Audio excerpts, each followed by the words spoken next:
La chronique cinéma vous est présentée par le magazine Studio Ciné Live. Bonjour à toutes, bonjour à tous, bienvenue dans cette chronique cinéma qui, je l'espère, chaque semaine depuis de nombreuses années déjà, vous donne envie de sortir et d'aller au cinéma. Allez, sans perdre un instant, avant de vous donner la réponse à la citation qui vous a été donnée la semaine dernière, voici les films qui seront développés dans cette chronique.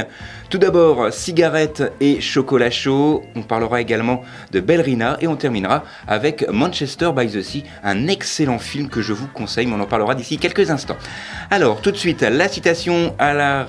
la réponse à la citation de la semaine dernière.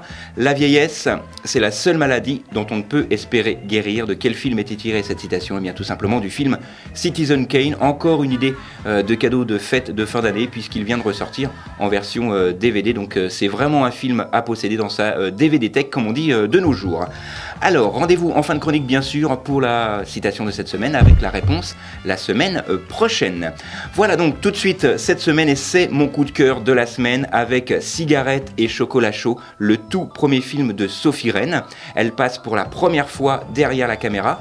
La première fois, elle était plutôt derrière ses tables de montage, puisqu'elle était monteuse de films à l'origine. C'est sa première réalisation avec Cigarette et chocolat chaud. C'est fort réussi pour un premier film. On retrouve Gustave Kerven, on retrouve également Camille Cotin. Vous la connaissez, c'est elle qui est à l'origine de la série Connasse sur Canal+, dont a été tiré un film également qui est sorti l'année dernière et qui a rencontré un vif succès.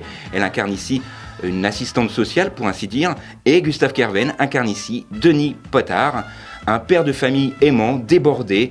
Il se débat comme il peut entre l'éducation de ses deux filles, Janice 13 ans et Mercredi 9 ans. Il a deux boulots, il essaye un petit peu comme ça de joindre les deux bouts, mais va débarquer un soir l'assistante sociale, puisqu'il a encore une fois oublié l'une de ses filles à la sortie de l'école, et là tout va basculer, puisqu'il va devoir tout simplement essayer de suivre un stage de paternité qui va l'aider plus ou moins à essayer d'assumer sa vie de père, mais tout va basculer quand effectivement l'assistante sociale va se rendre compte que c'est vraiment un père aimant avec ses filles, qu'il fait vraiment tout pour les aider.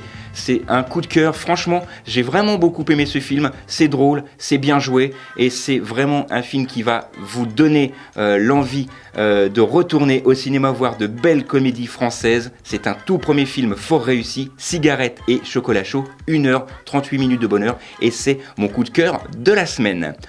Autre sélection, dans un tout autre registre, Ballerina, 1h29 pour un film d'animation.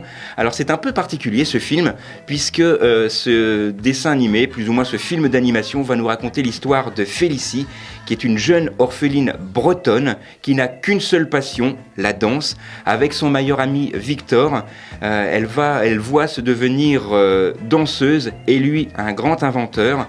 Ils vont essayer de mettre en place un plan rocambolesque pour s'échapper de l'orphelinat direction Paris, la ville lumière, et sa tour Eiffel en construction, puisqu'effectivement ce film ne se passe pas à notre époque, mais c'est vraiment un dessin animé comme je les aime, comme j'aimerais en voir plus souvent. Et il faut savoir que ces dessins animés a mis plus de 6 ans à se faire, puisque le projet remonte à 2010, et à l'époque il s'appelait La véritable histoire des petits rats de l'opéra, et 3 ans de suite ont été nécessaires pour développer une idée, et les producteurs n'avaient même pas d'expérience en film d'animation avant de se lancer dans l'aventure, et c'est ainsi que seulement en 2013 que le film a vraiment et véritablement commencé à se construire. C'est vraiment un film que je vous conseille pour toute la famille, pour les enfants, les grands, les petits. 1h29 de pur bonheur, Ballerina, qui sort aussi cette semaine. Dernière sélection avec un film beaucoup plus difficile, Manchester by the Sea. C'est un film dramatique, 2h18 pour celui-ci.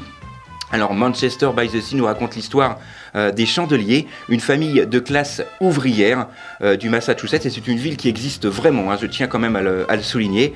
Et après le décès soudain de l'un des frères, Joe, Lee est désigné comme tuteur de son neveu, Patrick, et il se retrouve confronté à un passé tragique qui l'a séparé de sa femme et de la communauté où il l'a vu grandir. Alors c'est un film compliqué, un film difficile mais formidablement bien joué avec Casey Affleck, Michelle Williams et Kyle Chandler, vraiment des artistes époustouflants pour certains dans un premier rôle. C'est un film que je vous conseille, et si j'avais vraiment à donner un deuxième coup de cœur, ça serait celui-ci, Manchester by the Sea, qui sort cette semaine avec 2h18 minutes. C'est peut-être un peu long, c'est peut-être un peu difficile, mais allez-y et vous ne le regretterez pas, j'en suis certain. Il me reste quelques secondes pour vous donner la citation de cette semaine, avec bien sûr la réponse la semaine prochaine, toujours dans les studios d'RCF Reims-Ardennes. Et la citation est la suivante, je vous donne un petit indice, c'est extrait d'un film français. Tu as le plus gros bateau, tu as la plus grosse maison, tu as la carte bleue la plus bleue, mais ton cœur, il est comme tous les autres. Il n'a que 2 ventricules, et tu ne peux pas t'en payer un 3e. De quel film est tirée cette citation ? C'est un film français, avec une réponse bien sûr la semaine prochaine. Alors inutile de surcharger encore une fois les studios d'RCF, pas de cadeau encore à gagner cette semaine, mais je vous réserve une petite surprise pour la semaine prochaine. Voilà donc à noter. Et donc, il me reste une petite minute pour vous donner les films qui ont été développés dans cette chronique. Tout d'abord, on a parlé de l'excellent Cigarette et Chocolat Chaud, film français de Sophie Rennes, avec Gustave Kerven et Camille Cotin notamment. On a parlé également d'un très beau film d'animation, Ballerina, qui se passe dans les environs de Paris, et même Paris, puisque ça se passe à l'Opéra de Paris. Et également Manchester by the Sea, le film un peu compliqué en ces périodes un peu de Noël. C'est pas forcément le film que je vous conseillerais, mais c'est un film à voir tant il est formidablement interprété, et c'est également mon deuxième coup de cœur de la semaine, donc n'hésitez pas, vous en serez certainement enchantés. Voilà, c'est tout pour cette semaine, on se retrouve nous la semaine prochaine, même endroit, même heure. D'ici là, sortez, allez au ciné, et tant que vous êtes au ciné, au moins, vous n'êtes pas devant la télé. La chronique cinéma vous a été présentée par le magazine Studio Ciné Live. Studio Ciné Live, c'est chaque mois toute l'actualité du cinéma.